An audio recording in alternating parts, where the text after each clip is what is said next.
उन्होंने कहा कि 2027 विधानसभा चुनाव नजदीक है, इसीलिए संगठन की समीक्षा की जा रही है। कार्यकर्ताओं के बीच जाकर उनकी सक्रियता और संगठन की स्थिति का आकलन किया जाएगा। पल्लवी पटेल ने कहा कि जहां संगठन में नटबोल्ट ढीले हैं, उन्हें समय रहते टाइट किया जाएगा। उन्होंने कहा कि चुनावी तैयारी को लेकर जमीनी स्तर पर लगातार संवाद जरूरी है। संसद के बाहर सांसद पप्पू यादव के प्रदर्शन पर भी उन्होंने प्रतिक्रिया दी। उन्होंने कहा कि संसद देश का सर्वोच्च लोकतांत्रिक मंच है, जहां हर महत्वपूर्ण मुद्दे पर चर्चा होनी चाहिए। राम मंदिर चढ़ावा चोरी के मुद्दे पर उन्होंने कहा कि यह सिर्फ चढ़ावे की चोरी का मामला नहीं है। उनके अनुसार आम जनता के अधिकारों और नौकरियों की भी चोरी हो रही है, जिन पर भी संसद में चर्चा आवश्यक है। पल्लवी पटेल ने कहा कि जनता से जुड़े सभी महत्वपूर्ण मुद्दों को संसद में गंभीरता से उठाया जाएगा। क्या राम मंदिर दर्शन करने जाएंगे? देखिए, मैं यहाँ पर राजनीतिक चीज़ों को लेकर के अपना दल का जो कार्यकर्ता सम्मेलन है उसके एक आयोजन में आई हूँ, और ऐसे में बहुत अहम जिम्मेदारी है कि अगर हम किसी संगठन के साथ जुड़े हैं तो संगठन ने आपको जो दायित्व दिया है उसके प्रति 100% अपना निर्वहन करते हुए, आप जिम्मेदारी का निर्वहन करते आगे बढ़े। आज मेरे 2 कार्यक्रम लगे हुए हैं, बीकापुर और गोसाईगंज। और आपने जो सवाल पूछा कि राम मंदिर जाएंगी या नहीं जाएंगी, तो ये मेरी आस्था से जुड़ा हुआ सवाल है, और मुझे जाना है या नहीं जाना है ये मैं निर्धारित करूंगी, आपके सवाल के अनुसार नहीं। क्या आप अयोध्या से चुनाव लड़ने पर विचार कर रही हैं? देखिए, विधानसभा 2027 का चुनाव लगभग नजदीक आ चुका है, और ऐसे में एक कार्यकर्ता होने के नाते हम सिर्फ संगठन की मजबूती पर काम करते हैं। कौन चुनाव लड़ेगा, कौन पदाधिकारी यहाँ का प्रत्याशी होगा या नहीं होगा, ये तमाम चीजें पूरा संगठन डिसाइड करता है, राष्ट्रीय नेतृत्व डिसाइड करता है। क्या 2027 में आपकी पार्टी के साथ चुनाव लड़ेगी?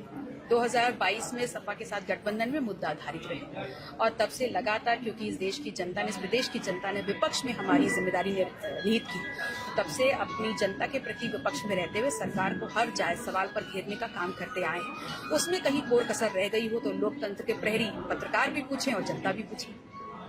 क्या अयोध्या की किसी सीट पर आपकी पार्टी चुनाव लड़ेगी?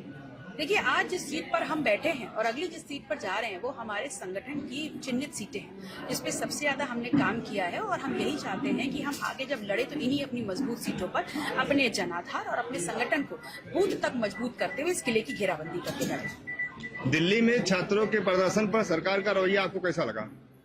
देखिए, छात्रों का प्रदर्शन, इस देश का युवा जिसका उल्टा वायु होता है, और जब वायु तेज चलती है तो बड़े बड़े पेड़ों को गिरा देती है, लेकिन इस देश के युवा ने इस विश्व के सबसे बड़े युवा देश में इस देश के युवा ने बहुत ही संयम के साथ अहिंसक एक धरना प्रदर्शन किया, और सिर्फ एक जायज सवाल को लेकर के, जो कि उनके भविष्य का निर्धारण करता था। और ऐसे में जिस प्रकार से इस देश की सरकार ने उनके प्रति जो घटनाक्रम को अंजाम दिया, जिस प्रकार से उनके ऊपर पैलेट्स गन चले और लाठियां चली, जिस प्रकार बर्बरता की गई, निश्चित रूप से सरकार को अपने ऊपर शर्मसार होना चाहिए। और मैं इतना जरूर कहूंगी, हमेशा बात करती है भारतीय जनता पार्टी कि हम जो काम कर रहे हैं वो इतिहास के पन्नों में दर्ज होगा, तो निश्चित रूप से इस देश के युवाओं के प्रति सरकार का रवैया रहा है वो भी इस देश के इतिहास में दर्ज होगा, स्वर्णिम अक्षरों में नहीं लेकिन काले अध्याय के।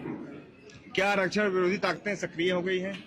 देखिए, आरक्षण विरोधी ताकतें तो जब से आरक्षण का शब्द आया है तब से सक्रिय हैं, लेकिन वो संविधान ने हमको जो अवसर दिए हैं उसकी लड़ाई हर व्यक्ति अपने अपने तरीके से सड़कों पे भी लड़ रहा है, अपनी बातों में भी लड़ रहा है और सदन में भी लड़ रहा है। क्या विपक्ष को एक साझा मुख्यमंत्री चेहरा घोषित करना चाहिए? देखिए, ये पूरी जो बात है कि विपक्ष को एक साझा मुख्यमंत्री घोषित करना है या नहीं करना है, ये समूचा विपक्ष एक साथ बैठ करके तय करेगा। क्या अनुप्रिया पटेल के साथ राजनीतिक मतभेद खत्म होने की कोई संभावना है? देखिए, मतभेद कहाँ होते हैं, जब आपके राजनीतिक डगर अलग होती है, मिशन अलग होता है। तो सिर्फ अनुप्रिया पटेल क्यों, भारतीय जनता पार्टी और ऐसी तमाम पार्टी हैं जो आज हमारे सामने विपक्ष के रूप में खड़ी हैं, तो उनसे मतभेद से तभी खत्म हो सकता है जब या तो वो हमारे मिशन को अपना लें या हम उनके मिशन को अपना लें। क्या अपना दल यश और अपना दल कमेरावादी भविष्य में साथ आ सकती है? ये तो अपना दल एस के प्रवक्ता से पूछिए। क्या स्थानीय निकाय चुनाव विपक्ष के लिए सेमीफाइनल साबित होगा? निश्चित रूप से साबित होगा, जब अगर सरकार इस बात की मंजूरी दे दे कि वो निकाय चुनाव करवा रहे हैं। पेपर लीक पर सरकार की जवाबदेही तय होनी चाहिए या बिल्कुल नहीं? तय होनी चाहिए, किसी भी सरकार की तय होनी चाहिए, क्योंकि ये बच्चों के भविष्य से जुड़ा हुआ मसला है। क्या पीडीए की राजनीति को नया रूप देने की जरूरत है? किस रूप की बात कर रहे हैं?